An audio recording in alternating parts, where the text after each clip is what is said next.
시청자 여러분 안녕하십니까? 청년이 묻는다 사회를 맡은 조영우입니다. 집을 구하는 게 이렇게나 어려운 일일까요? 결혼과 육아가 힘든 게 정말 개인의 문제일까요? 좋은 일자리는 왜 수도권에만 있는 걸까요? 지역에서 살아가는 청년들의 현실이자 고민입니다. 오늘 이 자리에는 정책을 설계한 관료나 전문가가 아닌 정책의 대상자, 청년들께서 직접 모이셨습니다. 월세 50만 원을 감당하며 혼자 살아가는 청년, 결혼은커녕 연애조차 버거운 현실, 일자리를 찾느라 청춘을 소진하는 청년, 그들이 직접 묻습니다. 청년이 묻고 도시가 답하는 청문회, 청년이 묻는다 지금 시작합니다. 네, 감사합니다. 네, 뜻깊은 자리에 함께 해주신 분들 소개해드립니다. 먼저 이장우 대전광역시장 나오셨습니다. 시장님 자리해 주시죠. 네, 감사합니다. 어서 오십시오. 안녕하십니까. 서 계시고요. 네. 네. 그리고 지역의 청년 여러분 함께 자리하셨습니다. 감사합니다. 나오셔서. 네. 시장님, 우리 청년분들하고 한번 인사 한번 나누시죠. 네, 네, 반갑습니다. 오늘 이렇게 귀한 자리에서 대전 지역 청년 정책에 대해서 여러분의 의견을 듣는 시간이 돼서 저한테는 아주 뜻깊고 또 여러분의 소중한 한 분 한 분의 말씀을 청년 정책을 가다듬어서 대한민국에서 가장 좋은 청년 정책을 만들어서 가장 삶의 질이 뛰어난 도시 만드는데 노력을 다하도록 하겠습니다. 네, 감사합니다. 네, 저희들이 먼저 영상을 하나 준비했는데요. 준비된 영상 보시고 KBS 대전방송 총국 특별기획 청년이 묻는다 본격적으로 이어가겠습니다.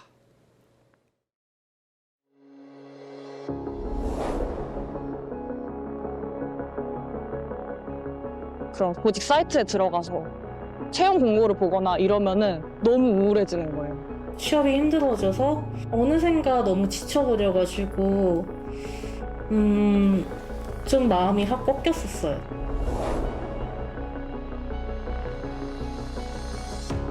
여성의 입장에서는 경력 단절이 제일 걱정이 되잖아요. 아이를 가지게 되면 최소 1년은 어쨌든 가정에서 아이를 봐야 되고 친구들도 만나고 여행도 더 다니고 할 수 있으니까 아직까지는 그런 부분이 좋아서 확실히 결혼에 대한 그 메리트가 안 느껴지는 것 같아요.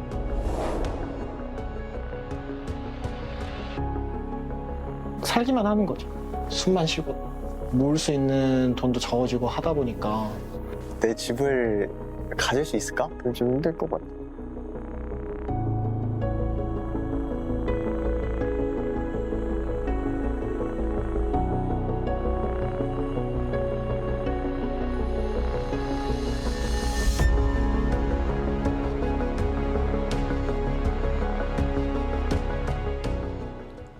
네, 지금 보신 영상을 보니까 이 청년들의 주거, 결혼, 일자리 이 모두 저출생과 이 관련이 있는 단어 같습니다. 그렇다면 이 청년들은 저출생이라는 말을 들었을 때 어떤 키워드를 떠올릴까요? 여기 계신 분들한테 한번 직접 물어봤습니다.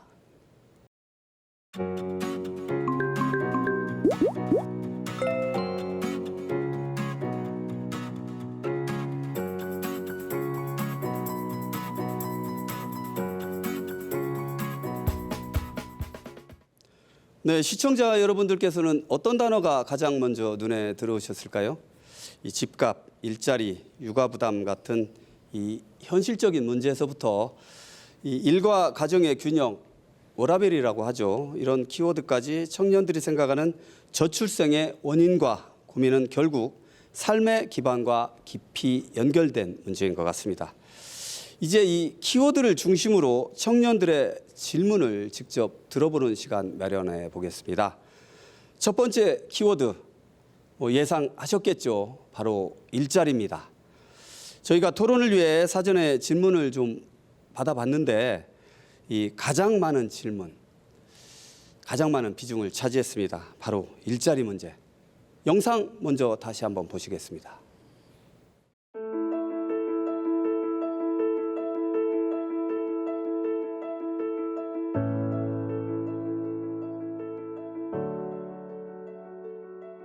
안녕하세요. 저는 충남대학교 5학년 의료학과 재학 중인 오정영이라고 합니다. 지금 28살이고요. 네, 학원에서 아르바이트 하고 있습니다. 아무래도 이제 수업을 다 들어도 바로 일자리를 찾아서 취업하기가 어렵고, 근데 또 졸업을 바로 하자마자 그 기간이 공백기가 좀 길어지다 보면은 취업하는데 불리한 게 있어가지고 취업 준비할 겸 졸업 유예하고 하고 있습니다. 저희 학과는 아무래도 일자리가 서울 쪽에 많이 있고 사실 대전 쪽으로도 있다고는 들었는데 조금 있긴 한데 그렇게 많이 있지는 않습니다. 제가 원하는 자리도 크게 없어서 대전에서 이제 취업을 하려고 하다 보면은 아무래도 사실 대졸이다 보니까 전공 쪽으로 가는 게 제일 유리한데 전공을 살리기에는 대전에 일자리가 많지 않아서 안타깝긴 하지만 그래도 이제 제 선택이니까 그냥 저는 이제 점심 먹고 아르바이트 하러 가는데 아무래도 취업 준비하면서 그냥 취업 준비만 하기에는 생계 유지가 어렵다 보니까 알바랑 취업 준비 같이 병행하고 있습니다. 대전 지역에 이제 대덕연구단지 쪽이나 IT 이런 쪽으로는 일자리가 많은데 혹시 다른 이공계 외에 그런 직군 쪽으로 일자리를 더 만드실 계획이 있으신지 궁금합니다. 네, 대전에서 이 취업을 준비 중인 청년의 이야기 들려드렸습니다. 이공계열뿐만 아니라 좀 더 다양한 산업으로의 일자리 확대 필요하다, 이런 의견인 것 같은데 시장님 좀 어떤 의견이 좀 있으실까요? 예. 우선 저 청년이 말씀하시는 일자리 문제는 아무래도 이공계 중심으로 지역사회도 일자리를 확충하고 또 네. 산업 중심으로 하다 보니까 다양한 전공을 했던 많은 청년들이 일자리가 좀 난해한 상황이 되지 않느냐, 이런 생각이 좀 들고요. 그런 면에서 우리 시가 전략적으로 A, B, C, D, QR이라고 해서 에어로스페이스, 바이오, 그리고 칩, 국방, 양자, 로봇, 이렇게 6대2 전략 사업으로 양질의 일자리를 만들겠다고 했는데 오늘 말씀을 들어보니까 이공계에 대한 집중하는 것도 필요합니다만 청년의 말씀대로 다양한 전공한 청년들이 다양한 일자리를 얻을 수 있도록 하는 정책을 더 확대해야 되지 않겠나, 이런 생각이 좀 들고 있습니다. 네. 이제부터는 이 자리에 직접 참석하신 분들의 질문 한번 들어보도록 하겠습니다. 청년 일자리와 관련된 질문 해주신 분 계실까요? 예. 네, 먼저 자리 끝에 우리 김준혜 청년, 예, 어떤 의견 있으실까요? 네, 안녕하세요. 저는 이제 대전에서 아파트 체육시설 운영 관리 서비스 프로피티라는 스타트업을 운영하고 있는 김준혜입니다. 제가 대전에서 이제 창업을 준비하면서 느꼈던 거는 대전에 인재도 되게 많고 인프라도 좋아서 되게 좋은 환경을 갖고 있는데도 불구하고 창업 지원에 대한 내용은 조금 부족하다는 걸 많이 느꼈습니다. 실제로 서울시 같은 경우에는 전체 예산의 20%를 지금 투자를 하고 있지만 대전은 6%에 그치고 있는 상황입니다. 그만큼 대전에서 이제 창업 지원에 대한 내용을 조금 느끼기는 어려운 상황인데요. 대전에서 이제 창업을 한다는 것이 뿌리를 내리는 거라고 생각을 하는데 이런 기반이 좀 부족하게 되면 대전에 있는 청년들이 좀 외부로 많이 빠져나가게 될 것 같습니다. 대전형 창업 지원 체계 어떤 식으로 준비하고 계신가요? 지금 느끼고 있는 창업과 관련해서 여러 가지 이제 조건이 있을 텐데요. 첫째는 창업을 하려면 좋은 아이디어가 있든가 혁신적인 기술이 있어야 되고 또 그에 대한 체계적인 구상이 필요하잖아요. 그런 아이디어가 있더라도 청년들이 사실 돈이 없잖아요. 그러니까 사무실 공간이 좀 있어야 되잖아요. 그 규모가 적정하든 좀 좁더라도 그런 공간이 필요하고, 또 하나는 청년들이 돈이 없잖아요. 창업하더라도. 그러니까 그런 문제에서 굉장히 어려움을 겪는 것 같습니다. 근데 이제 창업도 여러 가지인데 예를 들면 대덕연구단지 안에 있는 박사들이 연구하다가 본인들이 특별한 혁신적인 기술을 가지고 나와서 창업하는 경우도 있고 뭐 여러 가지가 있거든요. 그런데 이제 보통 일반 대학 졸업하고 창업하는 청년들의 있던 준비가 과연 얼마나 충분하게 할 수 있느냐. 창업을 하면 가능하면 실패하지 않고 가는 것이 훨씬 좋고, 또 때로는 실패하더라도 또 다시 재기할 수 있는 기반을 마련해 주는데 저희 도시가 사실은 상당히 그런 면에서 부족했습니다. 왜냐하면 우리가 과학기술 수도이기도 하고 과학기술의 혁신기술이 쏟아지는데도 불구하고 대전이 그러면 다른 도시에 비해서 산업이 발전했느냐, 좋은 기업들이 유니콘 기업으로 성장을 했느냐, 이건 우리가 뒤돌아볼 문제죠. 그러다 보니까 청년들이 이제 창업을 하게 되는데 저희 시는 지금 확충해 가고 있는 과정에 있습니다. 그래서 예를 들면 하나은행 같은 경우는 하나브릿지라는 공간을 본인들이 사가지고 청년들 창업 공간을 지금 내주고 있고, 수자원공사도 그런 K브릿지라고 해서 궁동 지역에 집중하고 있거든요. 그리고 신한은행도 좀 갖고 있고 대전시도 갖고 있고 있습니다만 이 공간이 지금 한 400실 정도 조금 가까이 됩니다. 그런데 이게 한 500실 정도로 또 늘려가는 계획이 계속 있고요. 그런데 청년들이 잘 모릅니다. 우리가 홍보를 해도 그냥 청년들이 창업할 때 막연하게 나 혼자 내 주변에 있는 친구들끼리 어떻게 해볼까 이런 생각을 하는데 지금은 어떻게 하셔야 되냐면 대전시나 이런 데다가 좋은 아이디어가 있고 하실 분들은 한번 대전에 시에다 문의를 할 필요가 있습니다. 내가 이런 공간이 필요한데 이런 아이디어를 갖고 하려고 하는데 대전시 정부에서는 어떤 도움을 줄 수 있습니까? 이런 것들을 하면 조금 도움이 되고요. 그래서 또 하나는 이제 돈 문제잖아요. 돈은 대전이 대전 투자금융이라는 17개 시도 중에 처음으로 공공 벤처 캐피탈을 설립했습니다. 자본금 500억을 시가 다 대고 일단 펀드를 지금 2천억 정도 1차로 조성하거든요. 그게 혁신적인 아이디어를 갖고 창업한 분들에 대해서 투자를 하기 위해서 청년을 포함한 창업하는 분들, 이런 상황으로 지금 늘려가고 있는 상황입니다. 그래서 앞으로 저희도 그동안 시가 오랫동안 오면서 조금 소홀히 한 건 맞습니다만 지금은 궁동 중심으로 이걸 월평동 쪽까지 확장하려고 합니다. 그리고 일부 대화동 쪽하고 선화동까지 확장해서 청년들의 창업 공간을 최대한 늘려가고, 그리고 그에 필요한 정보를 제공하는 거, 또 거기에 따라서 돈 문제, 이런 문제들을 종합적으로 지원하는 시스템을 지금 갖추려고 굉장히 많이 노력을 하고 있는데 지금 얘기 들어보니까 아직도 많이 부족하구나, 이런 생각을 좀 갖게 됐습니다. 네. 이 자리를 위해서 저희 제작진이 대전 지역 청년들을 대상으로 신청자를 받았습니다. 단 하루 만에 정원의 2배가 넘는 인원이 신청을 해주셨는데 이것이 의미하는 바가 무엇일까요? 이 지역의 청년들이 직접 소통하는 어떤 이런 형식의 자리를 참 많이들 원하고 있구나, 이런 생각을 저희 제작진이 했습니다. 이 다음 질문자 계속 이어서 받겠습니다. 다음 질문 누가 해주실까요? 네, 우리 박재영 청년, 네, 부탁드리겠습니다.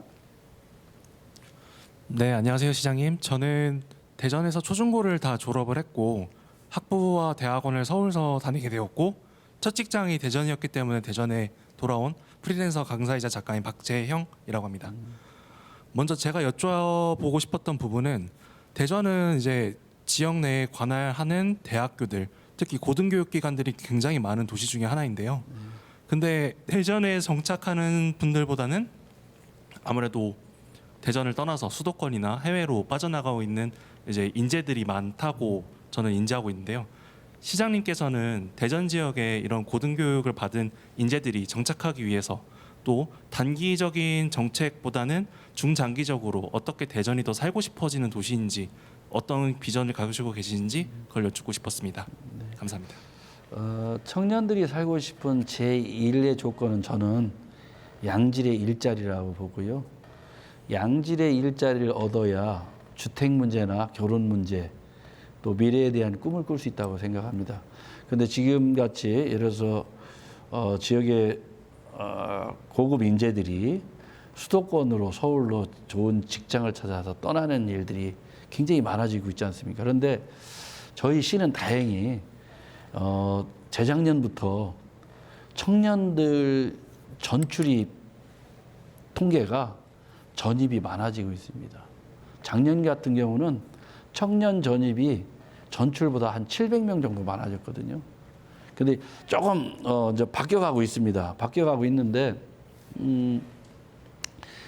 제일 중요한 것은 역시 이 대학에서 우수한 인재들을 키우는 여기에 투자를 좀 더 해야 된다 생각합니다. 그래서 저희는 지역의 대학, 카이스트, 충남대, 한밭대, 한남대 또 지역에 있는 많은 대학들에 사실은 지난 2, 3년 동안 교육에 대한 투자를 시가 직접 합니다. 양자대학원에, 반도체 특성화대학원에 이런 투자를 그동안 안 했는데 인재 육성을 하고 대전에 있는 관련된 기업들과 매칭을 하고 그런 기업은 6대 전략 사업을 통해서 키워가는 거거든요. 그러다 보니까 최근에 어떤 현상이 있냐면 세계적인 다국적 제약사 독일의 머크라는 기업을 대전에 유치를 해서 지금 공장을 짓고 있는데 여기에서 석박사를 포함한 영업인력 포함해 한 300명 정도를 내년까지 뽑는 것 같습니다. 근데 이쪽에서 지역 대학 출신을 좀 상당히 원합니다. 그래서 우리가 그런 지역 대학과에서 워낙 세계적인 기업이라 좀 보내는 일들에 대한 서로 노력을 많이 하고 있거든요.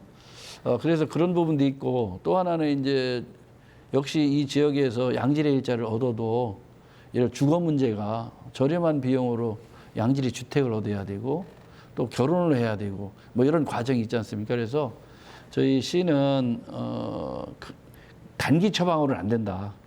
그래서 장기 로드맵을 가지고 근본적으로 산업, 여가, 주택 이런 문제들을 근본적으로 수술을 해야 되겠다 해서 지금 많은 정책을 갖고 있습니다. 네, 알겠습니다. 네, 청년 일자리와 관련된 질문과 답변 듣고 계십니다. 다음 질문자 한 번 더 만나보도록 하겠습니다. 네, 오수빈 청년, 네, 질문해 주시죠. 안녕하세요. 저는 대전에서 디아나 공방을 운영하고 있는 청년 소상공인입니다. 처음 창업할 때 열정 하나로 시작했지만 창업을 하고 나니까 생각보다 부담이 많이 스럽더라고요. 그래서 가장 많이 부담이스러운 거는 고정비입니다. 코로나 이후에 상권은 아직 회복이 안 되었는데 임대료는 계속 오르고 있습니다. 그래서 높아지는 임대료와 매달 공과금까지 너무 큰 부담이 됩니다. 일정 요건을 갖춘 소상공인에게는 고정비를 일부라도 지원을 하거나 임대료를 안정화할 수 있는 이런 대책 제도적 장치가 필요하다고 생각합니다. 또 저처럼 소규모 사업자는 브랜드를 알릴 기회가 부족합니다. 콘텐츠 제작, 마케팅, 고객 관리까지 전부 혼자 해야 되는데요. 디지털 마케팅 교육이나 로컬 브랜드를 위한 전용 홍보 플랫폼 같은 지원이 굉장히 절실하다고 생각합니다.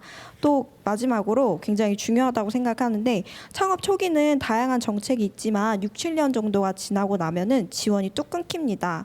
리뉴얼 비용이나 운영 컨설팅 같은 중간 단계 지원도 꼭 필요하다고 생각을 합니다.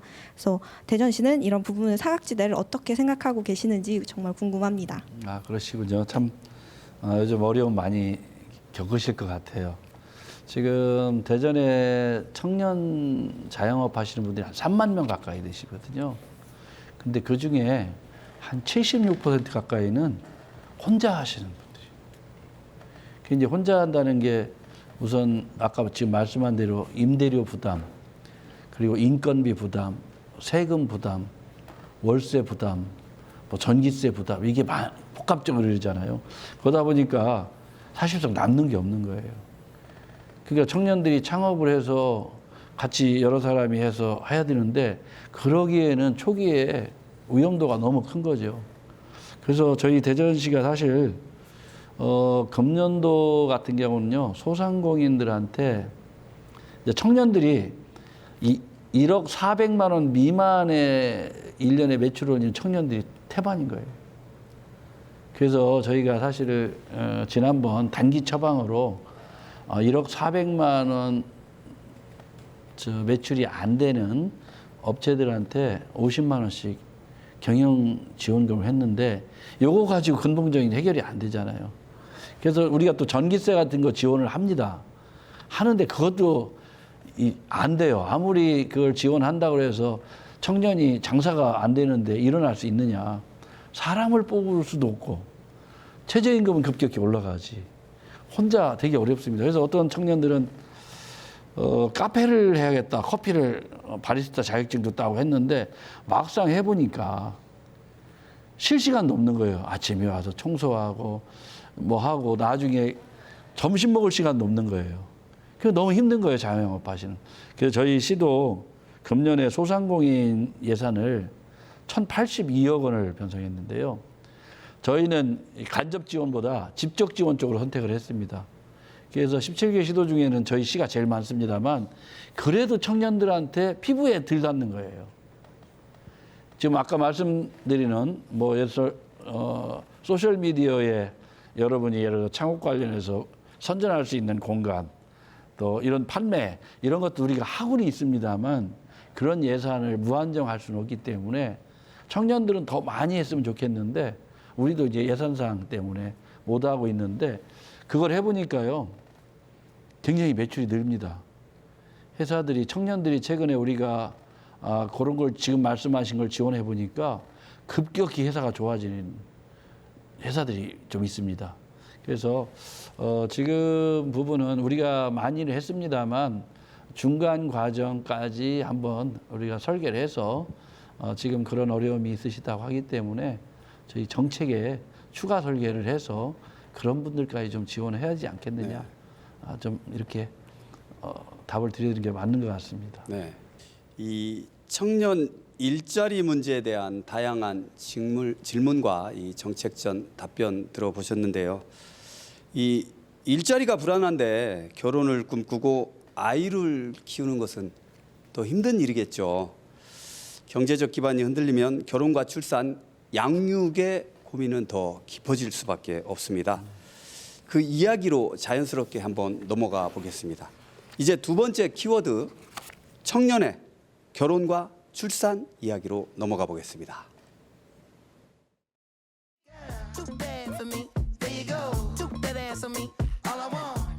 일곱 시에 일어나서 이제 8시까지 남편 가고 나서 시작을 하다 보니까 씻기고 이제 옷 입히고 가방 챙기고 그렇게 하다 보면 1시간 뚝딱 하고 등원을 합니다. 아침에 쟀을 때 열이 좀 미열이라도 나면 일단 병원 오픈런이죠. 이제 자영업을 선택한 이유도 사실 이럴 때 이제 데리고 출근을 하거나 너무 안 되겠다 싶으면은 휴무를 올려놓죠. 그래서 제가 보육을 하는 편이고요. 첫애가 다니는 유치원 주변으로 이사를 가고 싶어서 대출을 한번 알아볼까? 해서 갔는데 갈 때마다 듣는 얘기는 이제 신생아 자녀가 있나요? 그만큼 이제 신생아 특례 대출은 그만큼 우대금리가 크기는 해서 다자녀는 제가 그때 디딤돌 듣기로는 0.7, 0. 몇의 그 금리 차이가 이자 차이가 꽤 크더라고요. 그래서 신혼부부도 끝났지.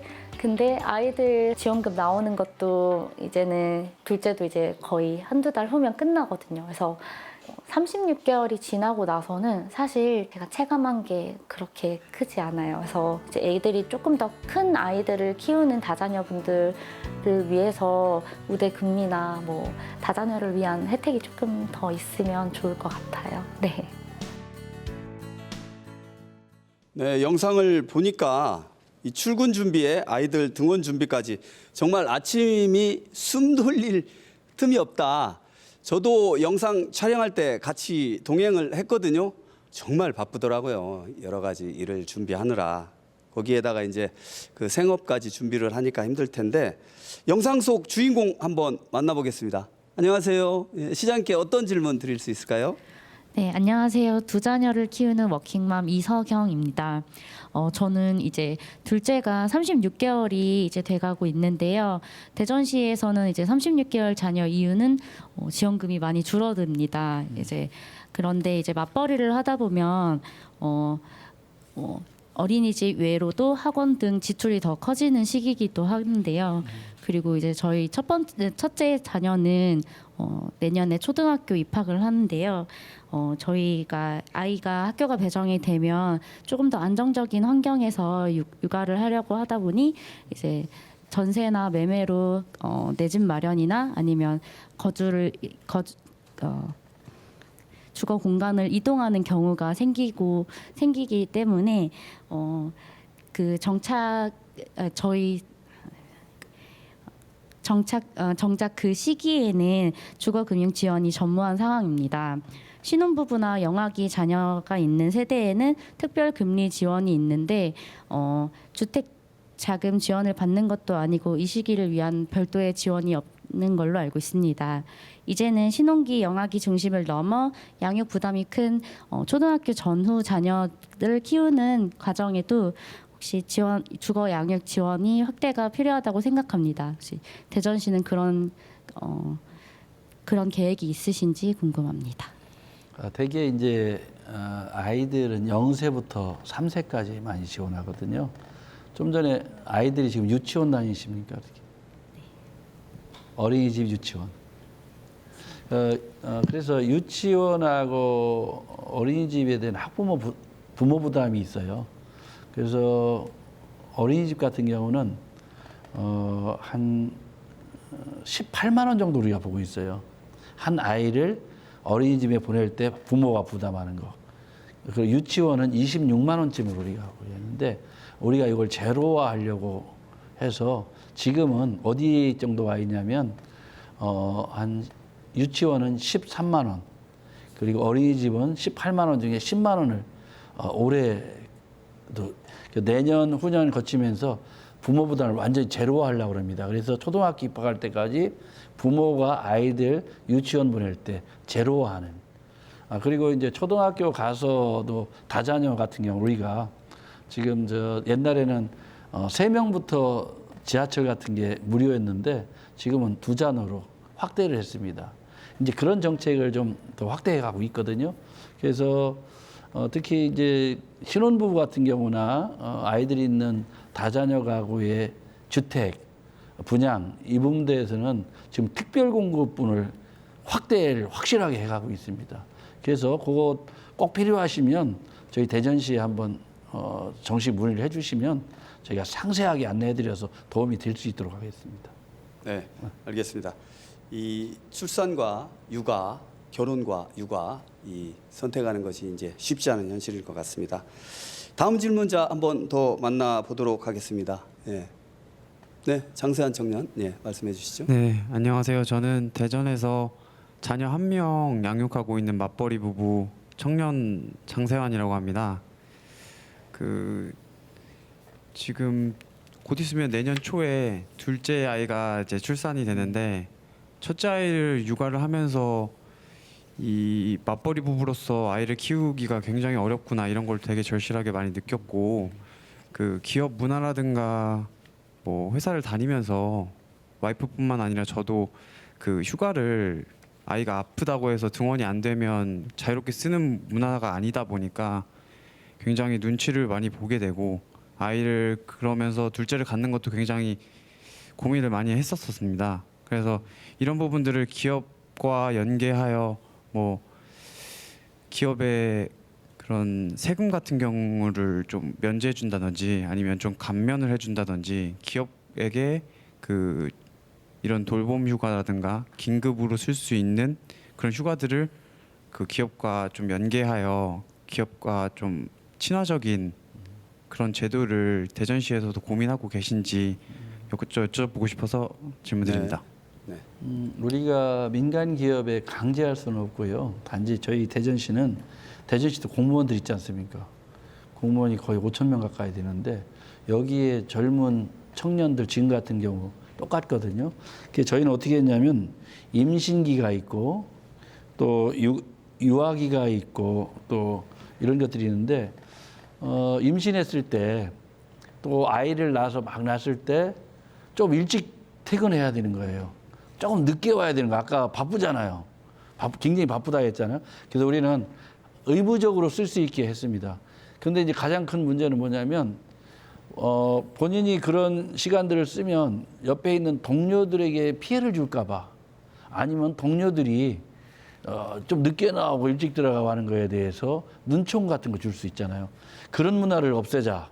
그래가지고 그런 유연근무제든 아까 말씀한 단축근무제든 또 아이들 돌볼 수 있는 시간들을 쓸 수 있도록 의무적으로 대전시는 부여를 했거든요. 그리고 공공기관도 따로 해라.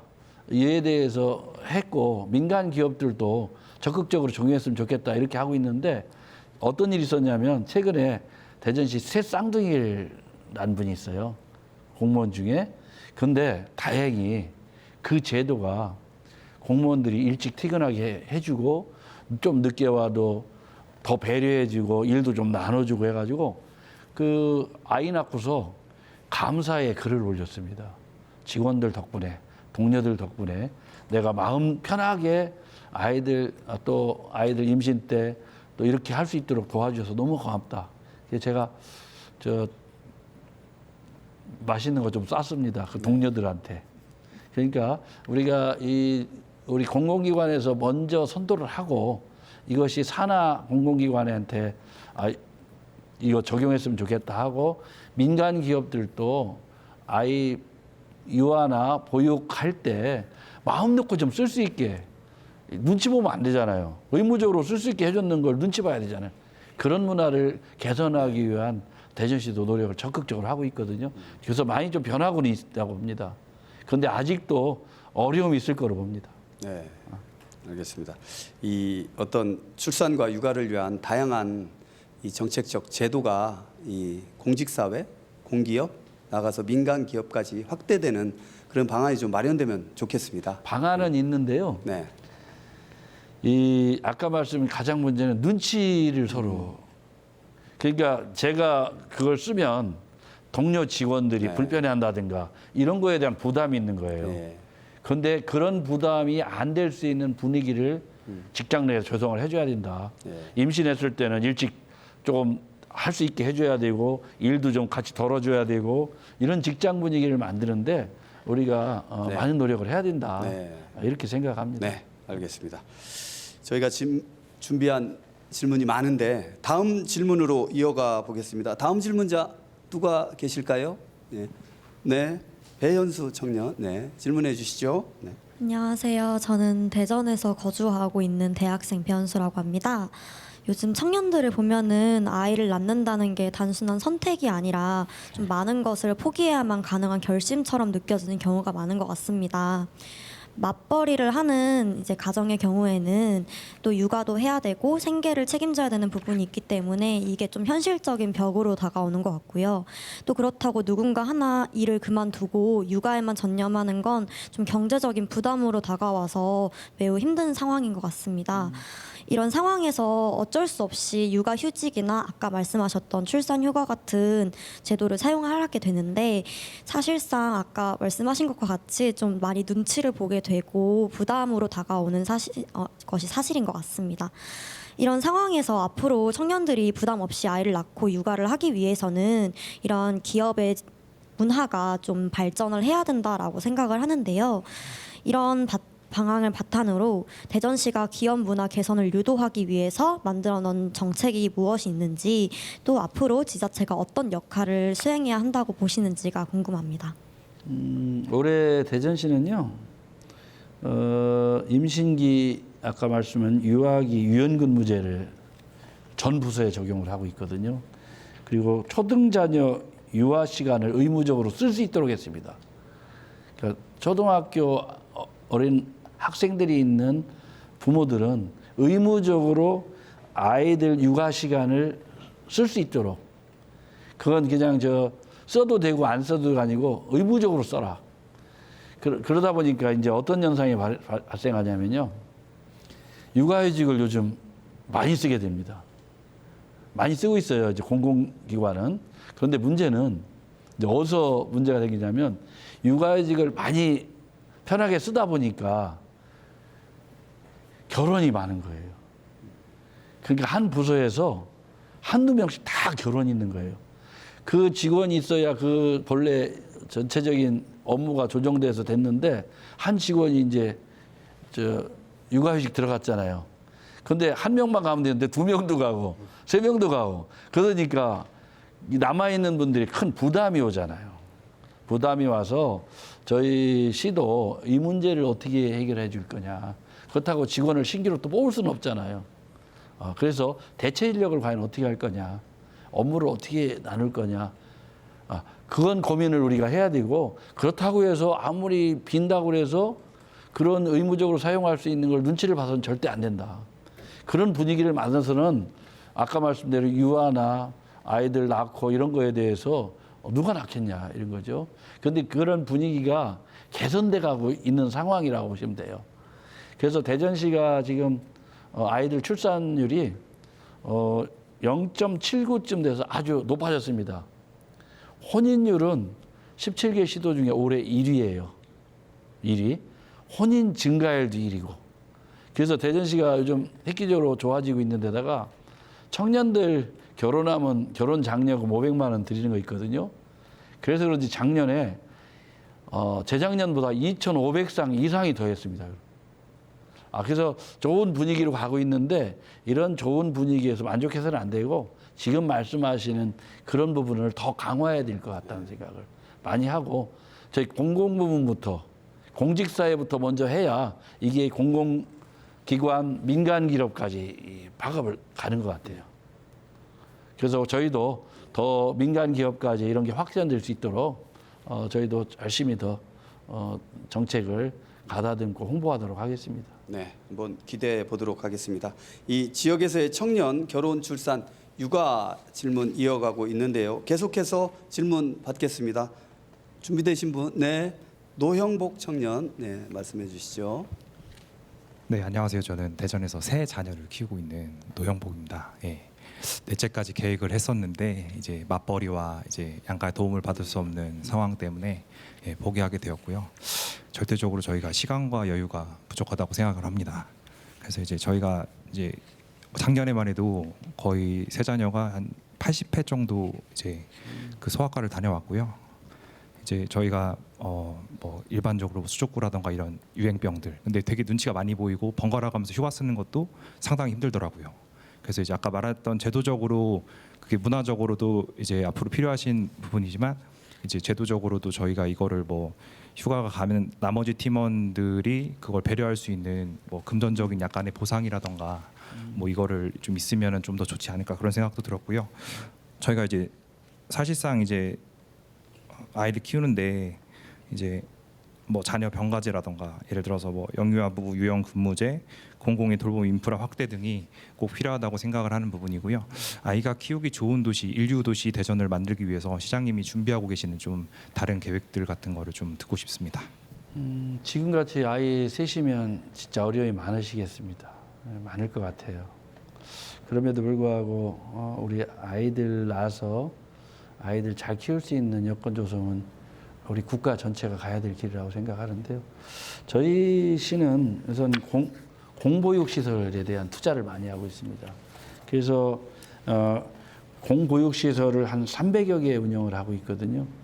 그리고 다함께 돌봄센터는 45곳, 지역 아동센터도 136곳을 운영하는데 지금 아이가 이제 어릴 때가 있고 아까 뭐 3세가 지났을 때 이게 좀 다 다르기 때문에 일단 공공 부분에 있어서 우리가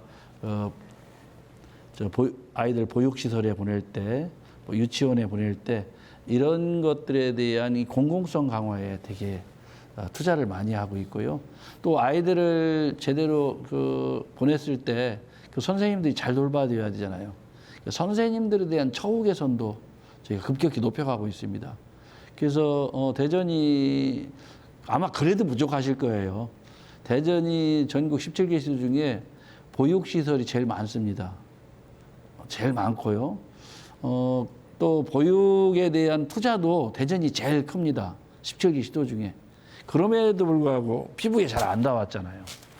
그래서 저희가 아까 말씀드린 것처럼 태어나서 일단 초등학교 가서 초등학교 저학년까지는 이 지방정부가 이런 것들에 대해 전반적으로 책임을 지는 이런 시스템으로 바꿔가려고 하는데 저희도 어려움이 있는 게 재정적인 부담이 엄청 큽니다.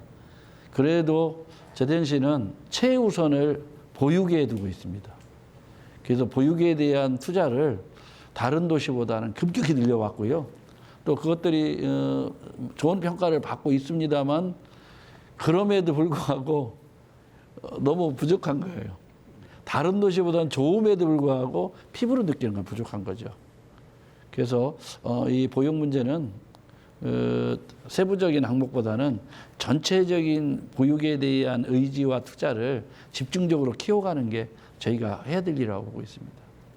네, 말씀 감사합니다. 지금 질문자께서 이제 세 자녀를 두셨다고 이제 했는데 이제 아이를 키우는 데 있어서 가장 중요한 게 이제 어떤 그 시간적인 여유지 않습니까? 제가 기억하기로 지난 그 대통령 선거 당시 그 후보들께서 주 4일제, 주 4.5일제 많이 공약을 내세우셨어요. 이런 거에 대한 대전시 차원의 시장님의 뭐 전략 좀 소개해 주실 부분이 좀 있으실까요? 주 4일제는 이미 저 유럽의 일부 프랑스나 이런 데 주 4일제로 가고 있습니다.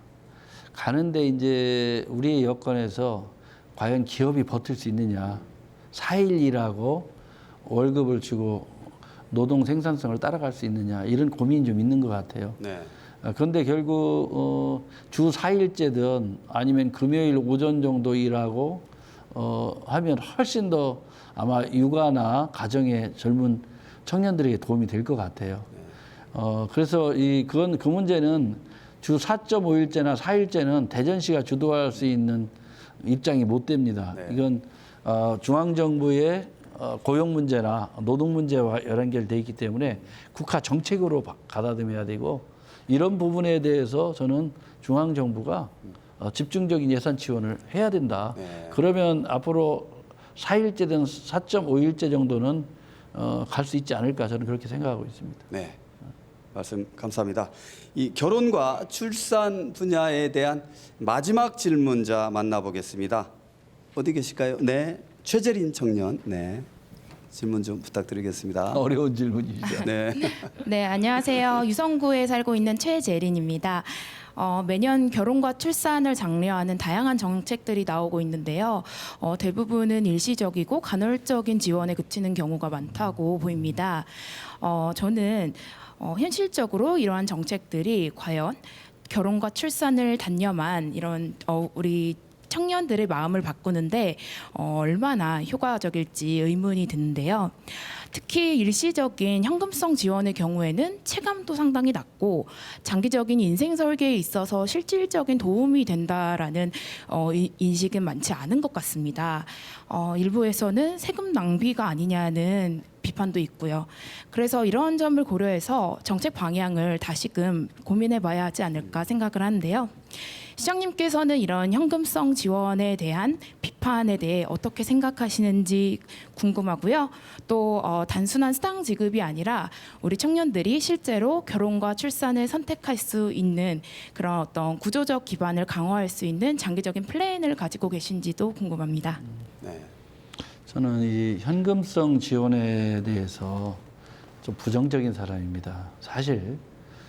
그런데 아까 이제 자영업 하시는 분들 이렇게 극한 상황에 몰려가는 부분들은 도와야 된다고 생각하거든요. 그래서 보편적인 예를 들어 이번에 이제 소비 쿠폰 곧 지급을 하시지 않습니까? 저는 어떤 생각을 갖고 있냐면 부자라든가 재벌이라든가 또 공공기관 임원이라든가 또 예를 들어 전문직이지만 뭐 성공한 의사분들이나 뭐 변호사들이나 이런 분들은 그런 돈을 받아서는 안 된다 이렇게. 그런 돈을 아까 말씀하는 정말로 받아야 될 힘이 될 수 있는 분들한테 집중적으로 지원을 해줘야 된다. 자영업하는 분들 그리고 청년들 뭐 이런 데 해야 되거든요. 그래서 조금 이 현금성 지원에 대해서는 굉장히 부정적인 사람이지만 우리가 꼭 필요한 곳에는 집중적으로 보편적인 걸 줄여서라도 더 지원을 해줘야 된다. 근데 현금을 지원하는 것이 예를 들어서 꼭 나쁘다고 볼 수는 없습니다. 왜냐하면 아이들 키울 때 정말로 육아휴직 가고 또 아이들 키우면서 어려움이 많잖아요. 청년들 때. 그런 때는 지원을 더 집중적으로 그런 분야에 해야 된다. 이렇게 좀 생각하고 있거든요. 네.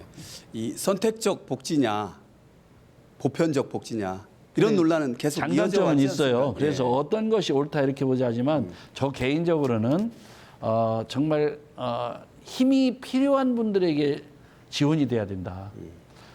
그것을 지원해도 아무 영향이 없고 지원하든 말든 관심이 없는 그리고 아무 영향이 없는 분들한테는 굳이 지원해서는 안 된다. 왜? 이게 국민의 세금이기 때문에. 네. 또 나중에 우리 청년들이 갚아야 될 돈이기 때문에 우리가 미리 땡겼으면, 지나치게 땡겼으면 나중에 10년, 20년, 30년 후에 청년들의 월급 봉투에서, 월급에서 세금으로 더 기쁘게 떼어낼 거기 때문에.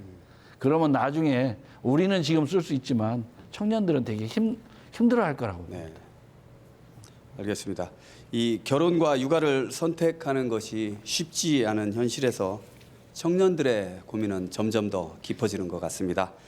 사회 인식과 제도의 역할이 중요하다는 사실 다시 한번 확인해 보겠습니다. 이 청년들이 살아가기 위한 또 하나의 조건, 세 번째 키워드로 넘어가 보겠습니다. 바로 주거 문제입니다. 이 첫 질문자 한번 만나보겠습니다. 어디 계시죠? 주거 문제. 네, 정세미 청년. 네. 네, 안녕하세요. 저는 대전에 있는 대학교에 재학 중인 정세미라고 합니다. 요즘 저는 청년 주거 문제를 몸소 체감하고 있는데요. 제 주변에서는 생활비와 월세 절감을 위해 남자친구나 친구와 함께 동거를 선택하는 경우가 늘고 있습니다. 사회적 시선은 부정적이지만 현실은 부모에게서 벗어난 독립한 사회 초년생이 벌어들인 소득으로는 생활비뿐만 아니라 결혼, 육아, 부모님 노후 관리, 내 집 마련 등에 관한 비용조차 마련하기 어려워지고 있는 상황입니다. 대전에서도 청년 월세 지원 사업이 존재하지만 이는 생애 1회 월 20만 원, 12개월 정도 지원이라 실질적으로 도움이 되지 않는다는 목소리가 많습니다. 시장님께서는 이러한 현실을 어떻게 바라보고 계신지 여쭤보고 싶습니다. 또한 청년들은 고용 한파와 중고 신입을 뽑는 현실에서 스펙을 쌓음과 동시에 생활비를 벌어들이기 바빠 온전한 구직 활동을 하는 데 있어 어려움을 많이 겪고 있습니다. 서울시는 구직 청년의 안정적인 일자리 확보를 위해 생계비를 월 단위로 지원하고 있는 정책을 펼치고 있는데요. 대전시도 청년 주거 안정뿐 아니라 청년들의 구직 환경까지 고려한 정책을 계획하고 계신지 여쭤보고 싶습니다. 감사합니다. 참 어려운 질문을 해주셨는데요. 옛날에도 제 친한 친구 동창들끼리 너무 가난해가지고 대학 때 같이 남녀가 같이 살았어요. 그런데 그 친구가 결혼해가지고 아이들 잘 키우고 지금 잘 살고 있거든요. 근데 그때 너무 가난해서 그랬습니다. 근데 요즘 청년들이 지금 얘기한 대로 월세, 저희 시가 지금 연 3,000명 지원하는데요. 본래는 10개월 했었습니다. 아까 말씀한 대로 10개월 20만 원씩 지원을 했는데 대전에 주소를 둔 대학을 다니든 대학원을 다니든 기숙사에 있어도 지원을 합니다. 그런데 2개월이 안 돼서 우리가 12개월 늘렸는데 지금 말씀하는 거에서는 12개월 말고 한 그래도 뭐 2년이나 3년 뭐 대학생이면 4년 정도 연속해서 받았으면 좋겠다 이런 있으시죠. 근데 그 문제는 저희는 사실 하고 싶어요. 하고 싶은데 지금 12개월 지원하는 것도 저희가 한 7,200명 정도 지원했는데 예산이 굉장히 큽니다. 근데 예를 들어서 대학 전체 20만 원씩 만약 전체를 한 4년 지원 한 사람한테 한다고 했을 경우 재정 부담 때문에 지금은 쉽지 않을 것 같다는 생각이 들고요. 그렇지만 우리 청년들의 특히 지역에서 온 지역에 와서 학교 다니고 또 집이 넉넉하지 않아서 직접 아르바이트 하면서 다니는 학생들을 위해서는 우리가 좀 더 강화를 해야 되지 않을까 그런 생각을 해서 지금 말씀대로 좀 더 재정 여건을 보면서 더 강화하도록 이렇게 해보겠고요. 또 취업을 알아보면서 뭐 여러 가지 경제적인 어려움이 있으면서 이런 어려움, 서울시도 지금 어떤 정책들을 하는지 한번 들여다보고 저희 대전시도 지금 여러 정책을 하고 있습니다만 추가로 우리가 더 서울시보다 더 좋은 정책을 청년들하고 상의를 드려야 되는데 사실은 청년들의 의견을 들어봐야 됩니다. 우리가 일방적으로 만들어서 주면 그런 청년들의 이 피부에 안 닿는 것 같아요. 그래서 사실 오늘도 듣기만 하고 가려고 그랬는데 이게 설명을 하니까 시간이 너무 많이 걸려요. 우리 청년들께서 궁금한 게 참 많습니다. 저도 접해 보니까. 네, 시장님 답변 감사드리고요. 네, 다음 질문자 계속 이어서 만나보도록 하겠습니다. 네, 어디 계실까요? 네, 바로 제 옆에 네, 송예린 청년입니다. 네. 네, 안녕하세요. 저는 대전에서 취업 준비 중에 있는 송예린이라고 합니다. 저희 집안은 굉장히 평범한 집안임에도 불구하고 사업 소득 특성상 소득이 높게 잡히다 보니까 청년 정책에서 자주 배제되고는 합니다. 더불어서는 신혼부부도 중위소득에서 조금만 벗어나도 지원을 받기가 어려운 게 현실인데요. 주거비에 대한 부담은 모두에게 동일하게 적용되고 있는 것 같습니다. 그러다 보니까 이 소득 분위에 대해서 유연하게 설계하실 계획이 있으신지가 궁금합니다. 좋은 질문이세요. 네. 지금 예를 들어 대전 청년 월세 지원 사업이라는 게 있거든요. 이건 기준 중위소득 150% 이하인데 1인 지금 중위소득이 한 239만 원쯤 되는 것 같아요. 그러니까 또 2인 같은 경우는 393만 원인데 이 중위소득 150만 원 이하로 이런 규정이 있잖아요. 이건 대전시가 독자적으로 하기 어렵습니다. 하고 싶어도. 왜냐하면 보건복지부나 이런 데서 가드라인을 정해서 지침을 주거든요. 거기에 맞춰서 설계하다 보니까 우리가 좀 더 청년들에 대해서 이제 뭐 미래두배 청년통장이나 이런 거 할 때 꼭 복지부하고 상의해서 거기에서 어느 정도 이 지침이 서로 맞아야 가능하거든요. 그래서 그런 부분에 대해서 좀 더 지금 말씀하신 걸 우리가 복지부하고 더 유연하게 할 필요가 있다. 이런 것들은 건의해서 좀 받아내는 게 좋겠다 이런 생각이 듭니다. 네, 청년 주거 문제 다음 질문자 계속해서 만나보겠습니다. 다음 질문자 네, 이태희 청년 네, 준비되셨죠? 네. 안녕하세요. 저는 30대 청년 이태희입니다. 저는 시장님께 전세 사기에 대해서 말씀드리고 싶습니다. 뭐 뉴스나 매스컴에서도 워낙 자주 나왔던 키워드라고 생각합니다. 그래서 전세 자금은 어떻게 보면 한 개인이 그동안 모았던 평생 자금일 수도 있고 어떻게 보면 결혼을 준비할 때 필요한 꼭 자금이라고 생각합니다. 그래서 실제로 제 주변 사람에서도 그렇게 전세 사기 당한 걸 봤을 때 사실 남일 같다는 생각은 안 듭니다. 그러면 시장님께서는 이런 전세 사기 이슈들을 방지하고자 혹은 이런 문제들에 대전시에서 지원해 줄 수 있는 정책이나 혹은 제도 혹은 규제 같은 것들을 생각하시는 것이 있는지 궁금합니다. 네. 저희 시가요 올해 6월 기준으로 전세 피해자가 3,528명입니다. 굉장히 많죠. 근데 20대, 30대 청년이 87%. 그리고 다가구 다중주택 여기 95%입니다. 그러니까 다중주택에 과거에 예를 들어서 부동산 중개를 하는 중개사들이 이 다중주택의 담보는 얼마로 은행에 잡혀 있는지 몇 가구가 들어왔는지 보증금은 얼마 냈는지 이걸 정확히 들여볼 수가 없는 거예요. 그러다 보니까 나중에 괜찮은 줄 알고 들어갔더니 나중에 보니까 깡통 전세인 거예요.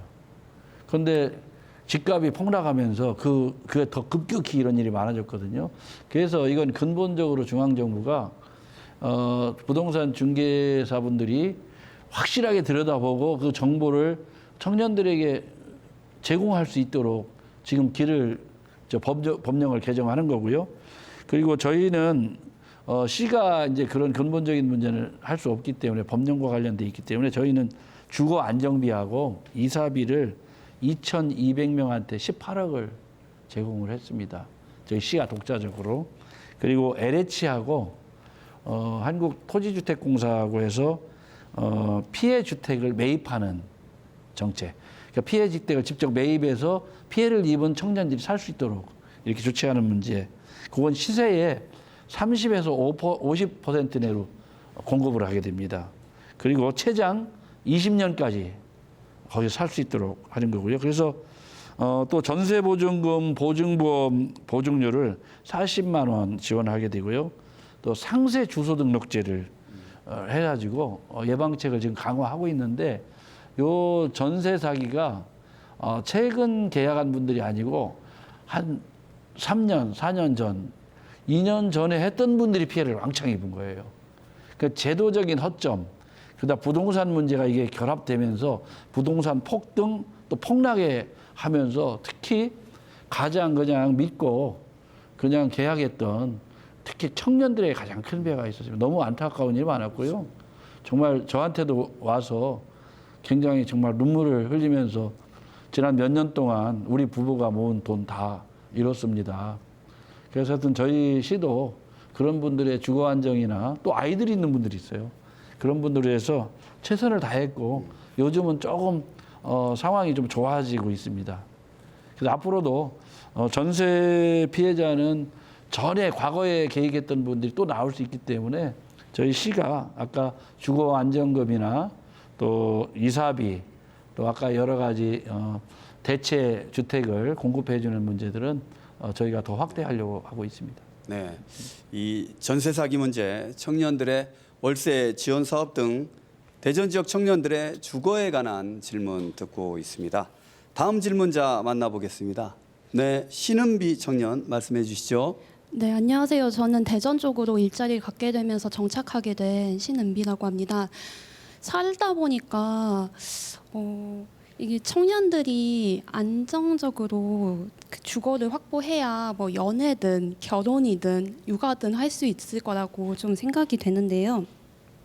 물론 대전에도 앞서 말한 것처럼 월세 지원이나 그런 등등의 사업이 있다고 알고 있어요. 근데 이전에 언급된 것 같이 1년간밖에 지원이 안 되다 보니까 그 지원을 받던 사람들은 1년이 끝났을 때 그 이후에는 막막하다고 느낄 수 있다고 생각해요. 그리고 또 찾아보니까 공공임대주택 그런 것도 있더라고요. 근데 그것은 대상자가 확연히 적고 그 접근성이 적다 보니까 이것에 대해서도 망설이는 청년들이 또 많을 것 같았어요. 근데 이 사업들을 알아보면서 뭐 임차 보증금 사업 등등이 있다는 것을 알게 되었는데 이렇게 단기적으로 지원이 돼서 끊기는 것이 아니라 기존에 시행된 사업들을 응용하고 활용해서 연계적으로 지원이 될 수 있는 주거 사다리형 그런 것 같은 사업이 진행될 수 있는지 궁금해서 한번 여쭤봅니다. 저희도 시행하고 있습니다. 우선 생애주기 주거 사다리 정책을 하는데 월세에서 전세로, 전세에서 공공 임대로, 임대에서 자가로 성장하는 과정이 꼭 필요하다 이렇게 보고 있거든요. 저도 그런 과정을 거쳤고, 근데 이제 월세 지원 20만 원씩 12개월 1,200명 했다고 하잖아요. 저희가 청년 하우스 청년들한테 공급하던 집이 226실인데 좀 부족하죠. 근데 청년 주택을 급격히 안 늘려지더라고요. 왜냐하면 부지를 마련해서 짓는데 이렇게 하다 보니까 행정 절차 받고 하는데 2, 3년씩 최소 걸리는 거예요. 그러다 보니까 당장 더 확대하고 싶어도 단계적으로 할 수밖에 없는데 저희가 지금 2030년까지 한 3,200호 정도를 청년주택을. 그런데 이걸로 안 끝나고 도안 신도시 쪽에 새로 짓는 우리 용계동의 그 종합운동장 근처에 짓는 공공임대는 100% 신혼부부한테 공급하기로 했습니다. 그래서 이런 정책을 더 확대해 가는데요. 저희가 2030년까지 한 3,200호 정도 가고 있습니다만 이 문제는 더 확대를 해야 된다. 그리고 또 한 문제는 이제 이것이 청년들은 정주 요건도 정주 요건이지만 출근지나 이렇게 생활에서 도심에 가까워야 되거든요. 그래서 대전시는 정책을 제가 시장되고 바꿔서 역세권 가까운 쪽으로 지금 하고요. 예를 들면 동구 같으면 대동역 근처에 지금 저희가 지금 청년주택을 지으려고 하고 있고요. 그래서 각 5개구에 골고루 특히 역세권 청년들이 많이 타는 지하철이나 도시철도, 도시철도 2호선 트램 그리고 여러분 또 자전거도 많이 타잖아요. 이걸 환승할 수 있는 시스템에 좋은 지역에도 하자. 그리고 청년주택이라고 해서 과거처럼 허름하게 하면 안 된다. 디자인 포함해서 실내 인테리어도 청년들이 마음에 딱 맞아야 된다. 그래서 좀 그런 부분으로 대폭 확대를 지금 해가고 있습니다. 그런데 단지 좀 아쉬운 건 뚝딱 한 1년 만에 2년 만에 이게 집이 안 나온다는 거예요. 그래서 매입형도 있습니다. 기존의 진 주택을 매입하는 거, 공동주택을 매입해서 청년들에게 보급하는 거 있고 우리가 신축하는 거 있고 이 투 트랙으로 지금 가고 있습니다. 네, 오늘 정말 많은 질문이 쏟아졌습니다. 하지만 여전히 미처 전하지 못한 목소리들이 남아 있는데요. 청년들이 직접 작성한 포스트잇 질문을 통해서 그 이야기를 조금 더 이어가 보도록 하겠습니다. 이 질문들이요, 바로 이 현장에 나와 있는 청년들이 직접 작성한 것을 저희들이 그 화이트보드에 이제 좀 붙여서 이렇게 마련을 했는데 그 이름하여 저희가 이름을 정했는데 증문즉답입니다. 제가 일어나서 진행을 해보도록 하겠습니다. 시장님께서도 자리에서 일어나셔서 네. 저랑 같이 옆에서 한번 보시죠. 그 살짝 엿봤는데 이 톡톡 치는 질문들이 많이 있습니다. 먼저 하나 뽑아주시겠어요? 그럼 제가 읽고 증문즉답이니까 마음에 드시는 거 하나 뽑아서 직접 답변해 주시죠. 여기 성심당 외에 너무 딱딱하고 그래서 네, 제가 한번 읽어볼까요? 예. 네, 네. 그 질문이 성심당 외에 대전의 아이콘으로 자리 잡고 있는 영시축제에 대한 시장님의 생각과 향후 계획. 이 영시축제 얘기인 것 같기도 하고요. 성심당 확대 전략 같기도 하고 어떤 보관이 있으실까요? 네. 요즘 여러분 대전 청년들한테 핫하지 않습니까? 왜냐하면 한화이글스, 성심당, 빵집도 성심당만 요즘 뜨는 게 아니잖아요. 뭐 예를 들면 하레하레, 몽심이, 정인구 팥빵, 뭐 캘리포니아, 뭐 등등이 쭉 있고 최근에 제가 좋아하는 캘리라는 또 피자집이 있어요. 핫한 이런 게 대전이 맛집들도 뜨고 야구도 잘하지, 축구도 잘하지. 또 재미가 있어서 그러다 보니까 아시아 도시 중에 가성비 좋은 여행하기 좋은 도시에 유일하게 대한민국 도시 중에 9위에 10위 안에 대전이 올랐거든요. 그런데 이제 우리가 영시축제를 하는 이유도 우리 대전에 브랜드가 있고 청년들의 재미가 있어야 되는데 우리가 역발상으로 간 거예요. 가장 뜨거울 때 남들이 축제를 상상하기 어려운 시기에 방학 때 전국의 청년들을 모은다, 이 도시에. 이 도시가 얼마나 재밌는지를 보여줘야 된다. 그런 의미에서 지금 해왔는데 많이 성공한 것 같아요. 그래서 대한민국 요 최근에 청년들에게 가장 뜨거운 도시가 좀 대전인가, 제가. 대전을 웨이팅의 도시라고 하고, 최근에 라면 드셔보셨어요? 못 드셨어요? 꿈돌이 라면. 꿈돌이 라면이 한 달 만에 50만 개가. 대전에서밖에 안 팝니다. 인터넷도 판매 안 씁니다. 오로지 대전.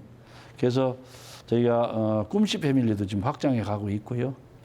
올해 야구 우승하고 축구 우승하고 저 빵집들은 지금 한 10개쯤 뜨고 있는데 그걸로 만족할 수 없잖아요. 네. 그래서 이런 하다 보면 청년들이 야, 우리 대전 가서 살자. 대전 좋다. 근데 요즘 그런 기류가 좀 있습니다. 청년들의 전입이 순증으로 늘었다는 얘기는 되게 우리가 한번 뒤돌아볼 일이라고 봅니다. 왜냐하면 특히 다른 도시들이 청년들이 지금 썰물처럼 서울과 수도권으로 빨려가고 있기 때문에 우리는 좀 더 정책을 가다듬어서 재미있는 도시도 우리가 가야 될 길이 아닐까 이런 생각을. 네, 알겠습니다. 제가 하나 뽑아서 질문 드려봐도 될까요? 어려운 거 뽑으실 것 같은데. 아닙니다. 오늘 여러 가지 질문과 정책적인 답변 해주셨는데 오늘 얘기 중에 정책에 직접 반영하실 정책도 있으실까요? 어떠세요? 특히 아까 청년들의 육아 문제, 보육 문제, 또 양질의 일자리 문제, 이 전체적인 다 우리 청년들이 안고 있는 근본적인 문제라고 봅니다. 그래서 저희가 이제 청년 내일재단을 띄워서 청년 정책을 사실 총괄하는 시도도 거의 없거든요. 저희 대전시가. 근데 보다 이 청년들의 정책을 청년들의 의견을 좀 더 들어서 해야 되지 않느냐. 그래서 앞으로 추가 청년 정책을 확대해가는 과정에서 다양한 청년들의 얘기를 충분히 듣고 청년들이 원하는 정책으로 이게 설계가 되지 않겠느냐 그런 생각을 좀 하게 됐습니다. 이 끝으로 오늘 함께한 소감을 한번 시장님께 들어보고 싶어요. 오늘처럼 정책의 대상자인 청년들과 마주한 경험은 이 또 다른 무게로 다가오실 수 있을 것 같은데 오늘 이 자리 어떤 의미셨는지 한번 말씀 좀 해주시죠. 네. 되게 좀 부담스러웠습니다. 네. 왜냐하면 좀 딱딱하잖아요. 근데 이 내용들이 워낙 방대합니다. 그러니까 아이들 결혼하고 아이들 낳고 키우는 이 과정의 정책이 워낙 방대해서 짧은 시간에 깊은 논의를 하기에 좀 아쉬움이 좀 있다 이런 생각이 들고 방송에서 이렇게 함께 논의하는 거 말고 다음에 한번 청년들 오늘 오셨던 분들 다시 한번 자연스럽게 모여서 좀 더 많은 시간 여러분의 의견을 좀 많이 들었으면 좋겠다. 그래야 더 도움이 될 것 같다 생각을 오늘 했습니다. 이 자리 이어서 또 다른 자리 한번 기대해 보도록 하겠습니다. 잠깐 자리해 주시고요. 오늘 우리는 청년의 시선으로 청년의 질문으로 정책을 다시 바라봤습니다. 하지만 청년의 질문은 오늘로 끝나지 않습니다. 계속해서 묻고 함께 답해야 비로소 길이 보입니다. 오늘의 질문이 내일의 변화로 이어지길 기대합니다. KBS 대전방송총국 특별기획 대토론회 청년이 묻는다 여기서 마치겠습니다. 함께해 주신 이장우 대전시장님 감사드립니다. 그리고 오늘 어려운 자리 함께해 주신 지역의 청년들 수고하셨고 감사드립니다. 고맙습니다. 수고하셨습니다. 마지막까지 시청해 주신 여러분 감사합니다.